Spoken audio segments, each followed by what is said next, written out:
Today I thought I might make beef hamburger steak, Poppy's favorite, since I can finally get home early.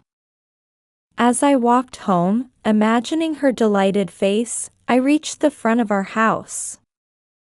Just then, a car turned the corner, so I moved to the side of the road to make way. The car slowly passed in front of me. In the driver's seat was my husband Henry, and in the passenger seat sat Poppy. As I watched the taillights disappear into the distance, I was struck by an overwhelming sense of unease. Poppy sat slumped in the passenger seat, her lips tightly drawn. Her expression resembled the one she makes when she's being scolded. They certainly didn't look like they were heading out for fun.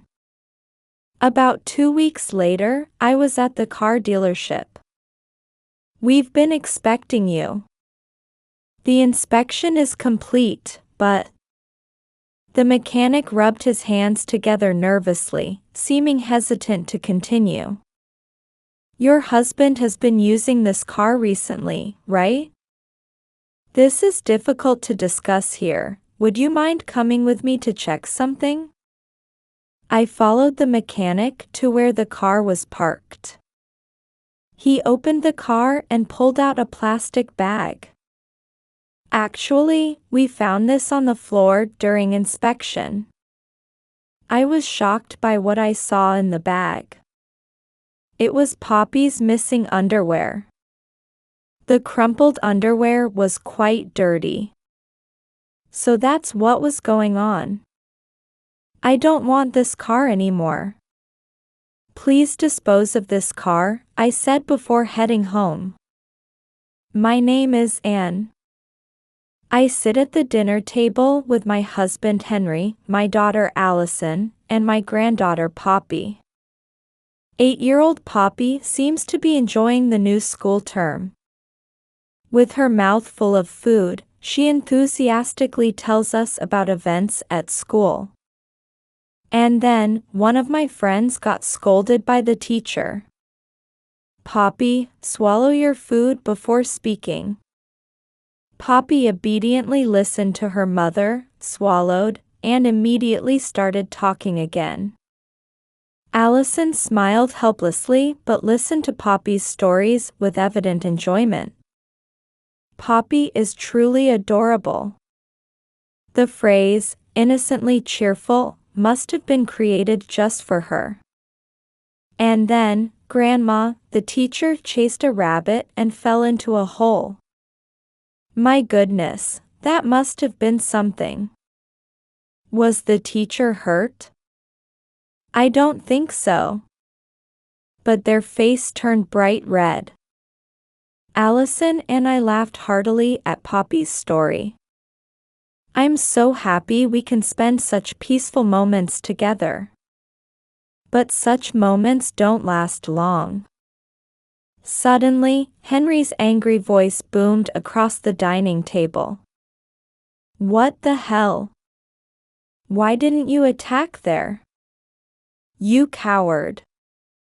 What have you been doing all this time?" Henry was yelling at the TV, not at us. A basketball game was playing. Henry played basketball in his student days, and watching games is still his hobby. But when he watches games, he has no problem spewing vulgar language even in front of Poppy. Now too, he's complaining about a player's mistake without any regard for us. Move forward there. Why aren't you moving? Are you an amateur? Useless. The noise was getting on my nerves too, not with the players, but with Henry. Such foul language is ruining our dinner. If he has so many complaints about the players, he should become a coach or play himself. Though I thought this, I was too afraid to say anything for fear of his anger turning toward me. Once when I cautiously pointed something out to him, although he didn't raise his hand against me, he stormed out of the house hurling abuse. Even after he returned, his bad mood lasted for days, and we couldn't even have a conversation. Remembering that, I think it's better to let sleeping dogs lie. Across from me, Allison and Poppy have lost their earlier smiles and are quietly eating with downcast eyes. Looking closer, I can see Poppy's fingers and lips trembling slightly. The uncomfortable atmosphere makes us scatter from the dining table like spiders. While I'm washing dishes in the kitchen, the door opens and Allison peeks in. Her expression is stern, as if something's wrong. "Mom, do you have a minute?" "What is it? Is something wrong?" "I was putting away the laundry, and one of Poppy's pairs of underwear is missing. Do you know anything about it?" I stopped washing dishes and looked at Allison. "Underwear? Maybe it fell while hanging the laundry?" Allison crossed her arms and came closer, lowering her voice to almost a whisper. "I thought so too and looked everywhere, but I can't find it. Maybe someone stole it." "Stop that, that's impossible. It probably got mixed in with something else. I'll look for it later." While we were talking, Poppy peeked through the door gap. "Oh, Poppy. Have you finished brushing your teeth?" "Yes, all done." "Poppy, didn't you lose a pair of underwear?" When Allison asked this, Poppy looked away. "I don't know." "Really?" Just as Allison was about to question Poppy further, another angry shout came from the living room. "Why would you do that there? You're terrible. Just quit. What kind of coaching produces such an embarrassing game? Here we go again. I wish the game would end soon." I sighed. Allison sighed too. Poppy had taken the opportunity to go to her room and was no longer by the door. "Mom, isn't there something we can do about that?" "If there was, I wouldn't be having such a hard time."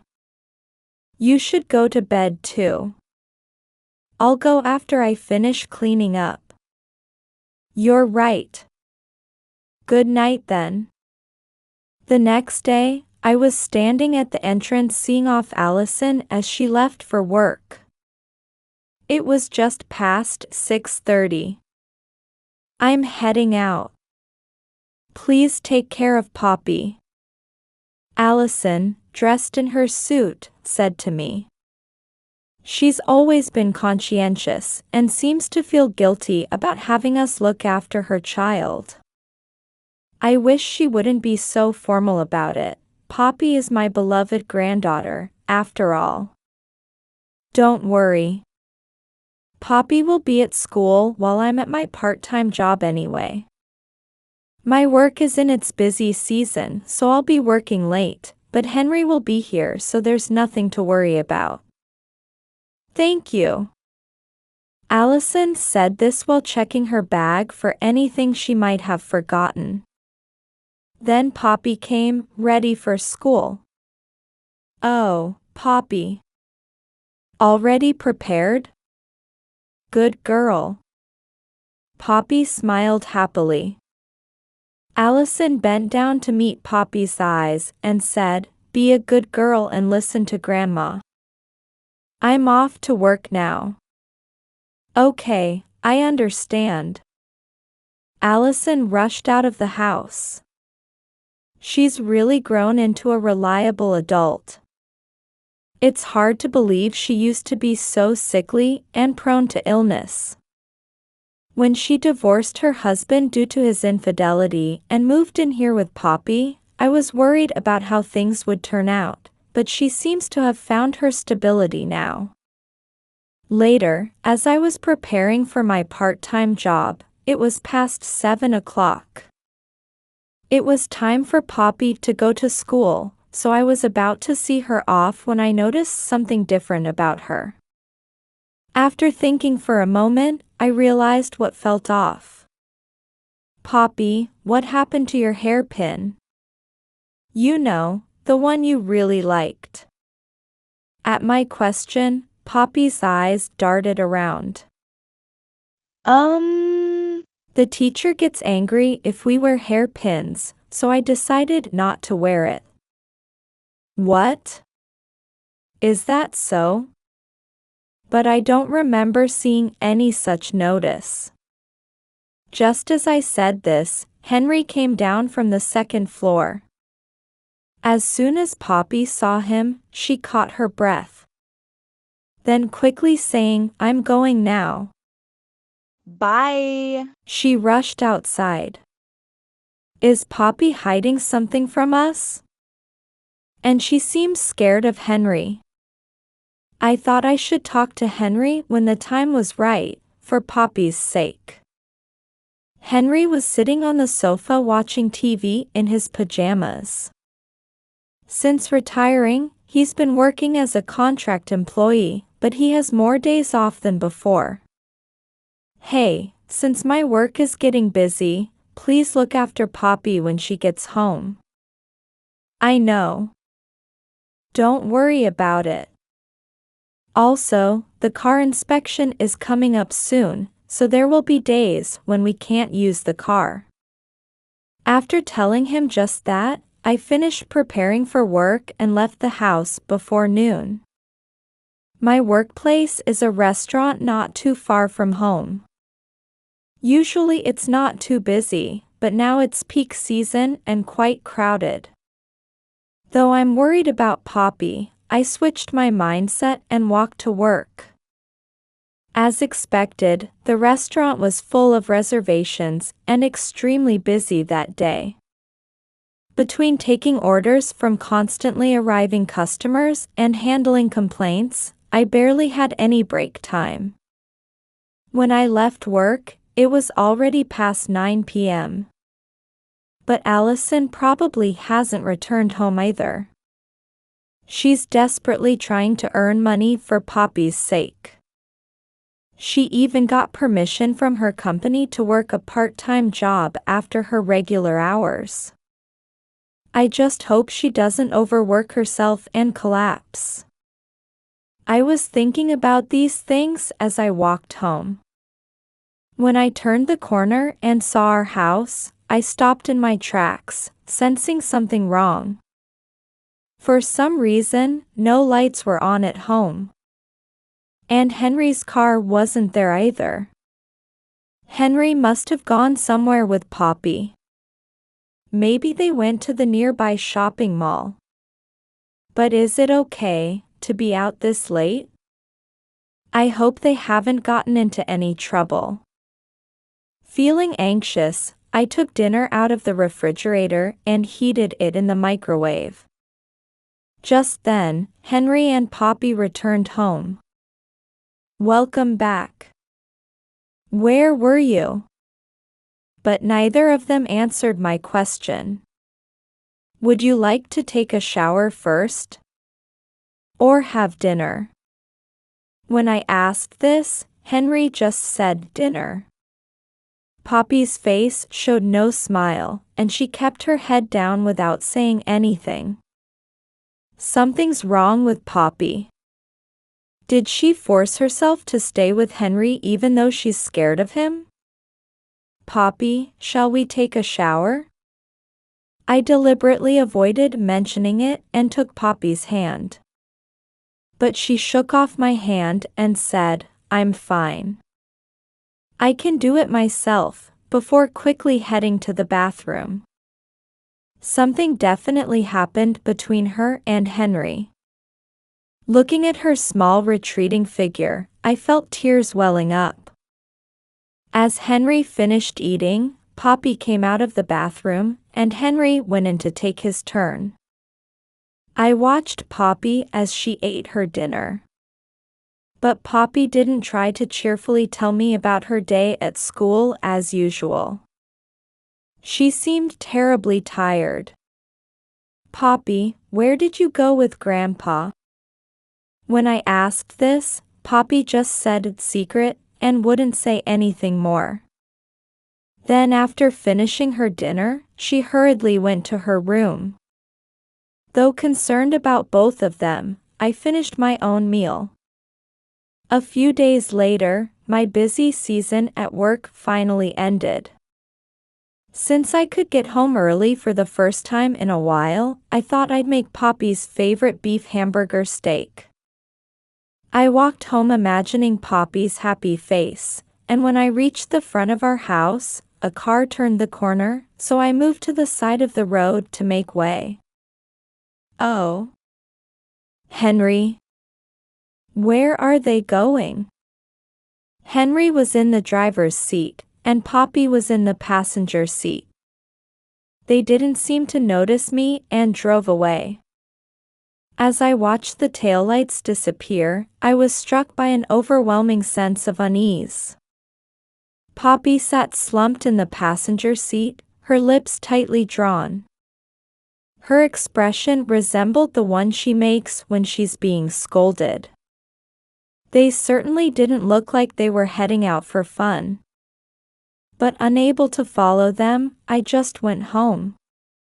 On the living room table was a note in Henry's handwriting saying "Eat out with Poppy. Don't worry, but we'll be late." Even if he tells me not to worry, how can I not after seeing them like that? I tried to push away my anxiety by making hamburger steaks. Time seemed to pass incredibly slowly. 2 hours passed, and they still hadn't returned. I didn't take a bath or turn on the TV, just sat waiting for them to come back. After 9 p.m., the front door opened. "I'm home." "Is Dad out?" "Where's Poppy?" Without saying anything, I showed Allison the note Henry had left. Allison read it and frowned. "Isn't it strange to keep her out this late, no matter what?" "I think so too. There's a lot I want to talk about, but first go change." "You must be tired, right?" After Allison changed clothes, I told her this wasn't the first time Henry had kept Poppy out late. Allison had also felt something was off about Poppy's behavior. But before we could reach any clear answers, time just kept passing. They finally returned much later. Although we questioned them, they gave only vague, evasive answers. Then, like before, they quietly ate dinner, took baths, and went straight to bed. Something is definitely wrong. They're hiding something. But how can we find out what it is? About 2 weeks later, on a Saturday afternoon, I was at the car dealership. I had taken the car in for inspection that morning. Although Henry drives it most of the time, the car is in my name, so I handle all the maintenance visits to the dealership. I'm familiar with the mechanic, and we chat casually. A few years ago, when Henry had an accident, we came together, so the mechanic knows that Henry usually uses this car. After returning the loaner car, I was in the waiting room when I could see my car through the glass. Next to it, the young mechanic in charge and what appeared to be a senior mechanic were talking with serious expressions. Soon after, the mechanic in charge came to me. "Thank you for waiting. The inspection went fine, but..." The mechanic rubbed his hands together nervously, seeming hesitant to continue. I suddenly felt anxious. "What is it? Was there a problem? Your husband has been using this car recently, right?" This is difficult to discuss here. Would you mind coming with me to check something? All right. I followed the mechanic to where the car was parked. He opened the car and pulled out a plastic bag. Actually, we found this on the floor during inspection. It's difficult to say, so I'd like you to see for yourself. I was shocked by what I saw in the bag. It was Poppy's missing underwear. The crumpled underwear was quite dirty. Furthermore, in the bag was Poppy's favorite hairpin. It was badly bent, with what looked like blood stains faintly stuck to it. Seeing these two items, I couldn't say anything. I was just shocked. But at the same time, this made it clear that Henry was doing something bad to Poppy. When I didn't say anything, the mechanic seemed to get worried. He peered at my face as he spoke. Are you all right? If you'd like, we could contact the police. His words brought me back to my senses. I'm sorry. Actually, these belong to my granddaughter. She probably hid them because she was embarrassed about having an accident. Is that so? I apologize. I thought there might have been some kind of incident. I see, they belonged to your granddaughter. He must have been thinking about various possibilities too. I'm sorry to have worried you. By the way, can you check where this car has been through the navigation system? Yes, we can. Recent cars keep a history, which is how some affairs get discovered. Would you like to see it? Please. It didn't take long. The car had recently been to 3 places: Henry's workplace, our regular supermarket, and Henry's family home.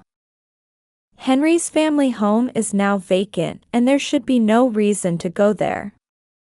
So this must be where Henry took Poppy.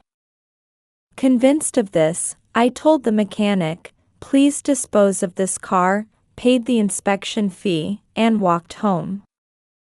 This car must be traumatic for Poppy.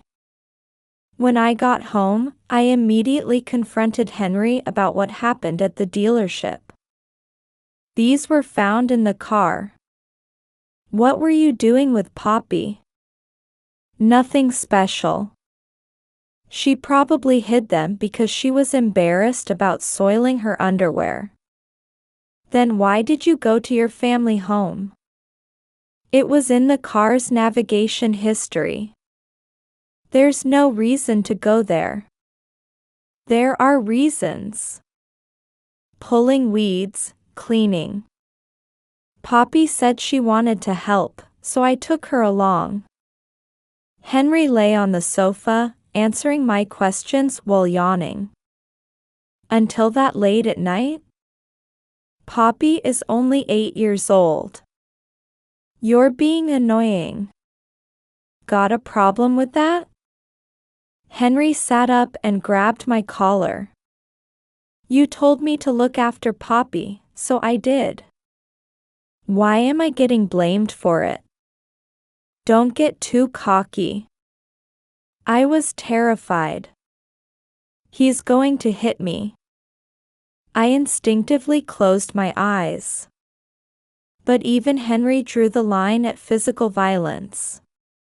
He shoved me against the wall and went back to lounging on the sofa, laughing. I was so shaken my heart was pounding, and I couldn't speak. This conversation is over. Get out of here, you're annoying me. I don't know what I might do if you make me any angrier. In the end, I had to retreat without getting anything out of Henry. I cried in the bedroom out of frustration. But it was clear I couldn't match Henry's physical strength. He could easily crush me. Still, I couldn't let this continue. Face pressed into the bed, I made plans for what to do next. That night, after Henry went to bed, I consulted with Allison. When Allison heard everything, her face turned red with anger. I can't forgive Dad for this, even if he is my father. And to treat you so terribly too, she said, clenching her fists. I've been thinking, I want you to take the day off work the day after tomorrow. I'll take off too, and we'll keep Poppy home from school. That's not a problem, but what are you planning? Henry will be at work that day. I thought we could use that time to ask Poppy what's been happening. Allison crossed her arms and thought for a while. I didn't rush her, waiting for her to gather her thoughts. I understand what you're thinking. But I'm worried about Poppy. She must be traumatized. I know that. But we can't get anything out of Henry, and we don't have clear evidence. We have to hear it from Poppy. Monday came. Poppy seemed happy to skip school, smiling. Allison and I decided to ask her what was really happening. Poppy, where did you go with Grandpa? It's a secret. Poppy, please be honest with us. We'll protect you. Poppy's smile vanished at Allison's desperate plea. She puffed out her cheeks and stared at the TV. Poppy, please. Allison gently embraced Poppy from behind and whispered in her ear. Poppy's face contorted, and large tears began rolling down her cheeks. I hate Grandpa. I really hate him. Saying this, Poppy clung to Allison and began crying loudly. I gently rubbed her back to calm her down. I'm so sorry we didn't notice. It must have been really hard. But you're safe now, don't worry. Poppy cried for a while, but when she calmed down, she told us everything between sniffles. Grandpa suddenly said I had to practice. When I said no, he hit me. Practice what? Basketball.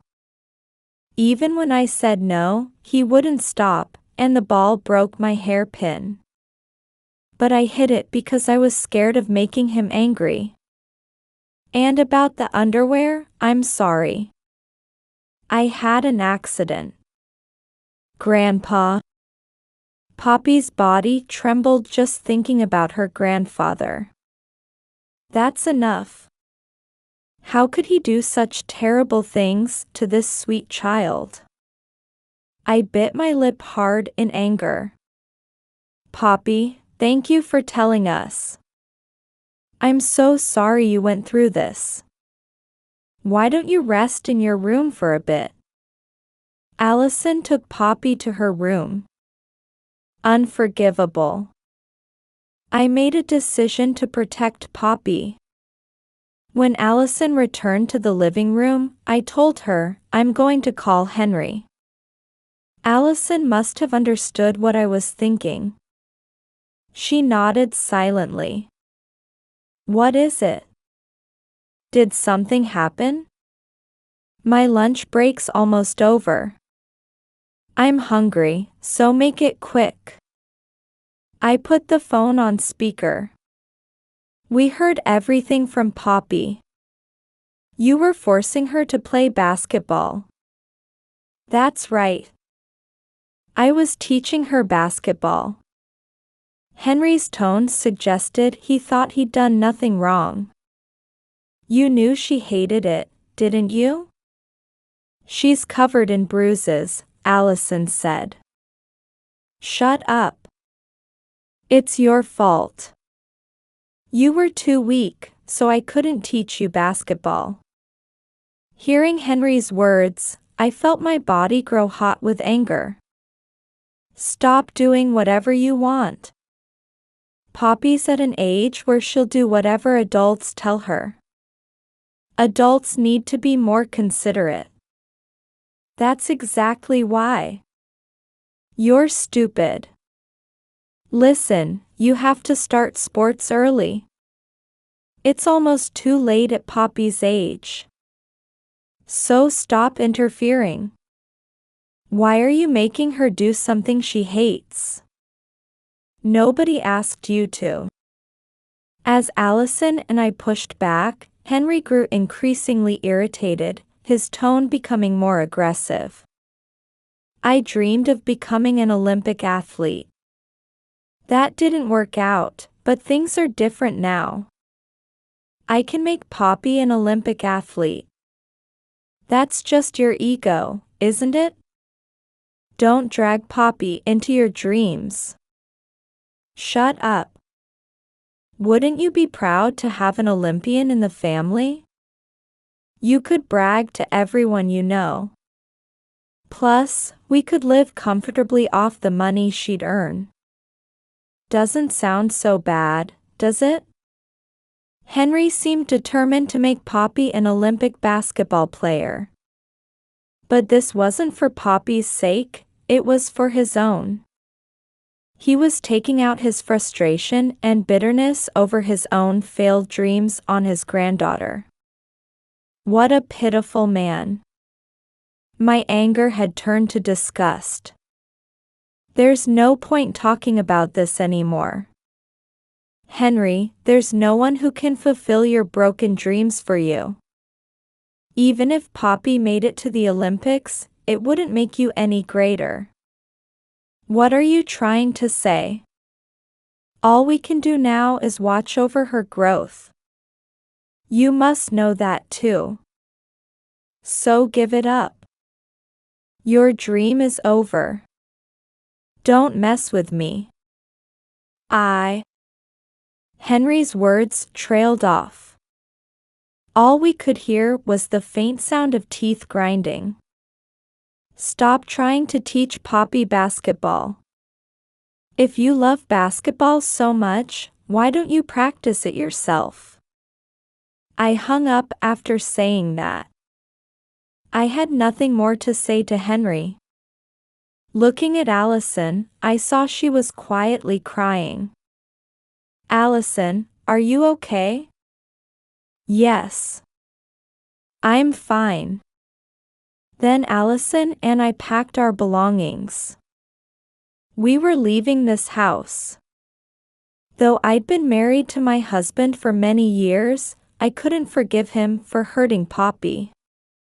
That's why I had decided to divorce him as soon as Poppy first told us what was happening.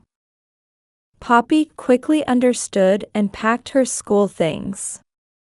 After we finished packing, I called a taxi to take us to the nearest hotel for now. I left a note on the table saying, "We're leaving. Divorce papers will be sent by mail." A few months later, on a holiday, we were sitting around the dinner table in our apartment. On the plates was Poppy's favorite beef hamburger steak. She was cheerfully telling us about her friends. And then, one of my friends stepped in dog poop. Hey! No talk like that during meals. Allison said this while laughing joyfully. I felt happy watching the two of them. Soon after we left, Allison told her boss about the situation. Her boss suggested we move into the company housing. Also, my divorce from Henry was settled quickly. As it turned out, someone living near Henry's family home had witnessed his interactions with Poppy. What they saw could hardly be called basketball practice. The neighbor had recorded videos as evidence and was about to report it to the police. That became decisive evidence, and Henry had to pay substantial compensation on top of the divorce. Henry must have realized something because he didn't put up much resistance. The dealership took care of the car as requested. Hey, Grandma, listen. Sorry, what is it? I listened happily to Poppy's stories. I'm so glad she's back to her cheerful self. Poppy was emotionally scarred because of Henry. Allison quit her part-time job to spend more time with Poppy. I also did everything I could to help heal Poppy's emotional wounds. Thanks to that, she gradually regained her smile. The wounds in her heart won't heal so easily. But both Allison and I are determined to stay by Poppy's side forever. And I'm going to play with my friends tomorrow too, so I'll have lots more stories to tell. Okay, I'm looking forward to hearing them. Have fun and be careful.